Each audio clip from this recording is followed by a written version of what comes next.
पिता पुत्र की रुला देने वाली कहानी। आनंद एक कॉलेज में छात्र था। उसने एक डीलर के शोरूम में एक सुंदर स्पोर्ट्स कार देखी और वो लंबे समय से अपने लिए एक ऐसी ही कार चाहता था। आनंद जानता था कि उसके माता पिता इसे खरीदने के लिए सक्षम हैं, इसलिए उसने उन्हें बताया कि उसे ये कार अपने ग्रेजुएशन कंप्लीट होने पर गिफ्ट के रूप में दें।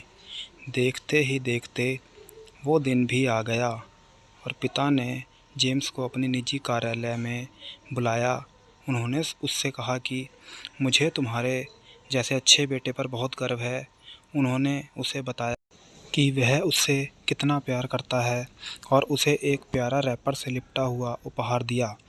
आनंद उस छोटे से गिफ्ट के डिब्बे को देख निराशा महसूस करने लगा, लेकिन वह जानने के लिए उत्सुक था कि ऐसा क्या था उस बॉक्स में। इसलिए उसने बॉक्स तुरंत खोला और उसमें एक लाल कपड़े से लिपटी भगवत गीता देखी। आप इतने अमीर हैं और आप मुझे केवल एक गीता दे रहे हैं। काफ़ी गुस्से से अपने पिता पर वो चिल्लाया और अपनी नाराज़गी और गुस्से के वश में आकर आनंद ने ना आप देखा ना ताव, तुरंत घर छोड़ दिया। काफ़ी साल बीत गए। आनंद अब एक सफल व्यवसायी बन गया था। वह अपने जीवन में खुश था। उसकी शादी हो चुकी थी और उसके 2 बच्चे थे। उनका परिवार एक सुंदर घर में रहता था, लेकिन उसके पिता के साथ टूटे रिश्तों के कारण उसकी आत्मा अभी भी आहत थी।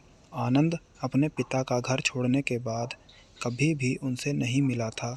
आनंद को उस दिन के बाद अपने पिता को ना मिलने का पछतावा हमेशा रहने वाला था, क्योंकि एक दिन उसे एक पत्र मिला जिसमें उसके पिता के निधन की खबर थी और साथ ही ये बताया गया था कि उन्होंने अपने जीवन भर की पूंजी वसीयतनामा के अनुसार अब आनंद के नाम कर गए थे।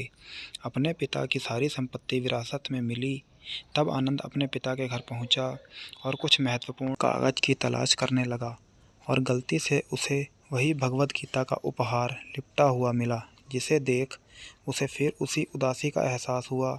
उस गीता को उसने अच्छे से देखा तो उस पर अपने पिता की हैंडराइटिंग में कुछ लिखा पाया। उस पर लिखा था, मैं खुद को बेचकर भी हर सपना पूरा करूँगा तेरा, बस तू सपने ज़रा बड़े देखना।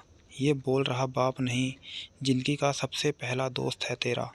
ये कविता पढ़ी ही थी कि अचानक उस किताब से एक चाबी गिरी, जिसके ऊपर लगे टैग पर उसके ग्रेजुएट होने की तारीख के साथ कांग्रेचुलेशन और आई लव यू लिखा हुआ था। आनंद के सर के ऊपर से उसके पिता का साया तो पहले ही उड़ चुका था और आज उसकी ज़िंदगी की सबसे बड़ी गलती के बारे में जानकर उसके पैरों के नीचे से ज़मीन भी खिसक गई। इस दिन आनंद की आंखें और रूह दोनों पछतावे के आंसू रोईं। अगर आपको हमारी कहानी अच्छी लगी हो तो प्लीज़ इसे लाइक करें और हमारे चैनल को सब्सक्राइब करें। धन्यवाद।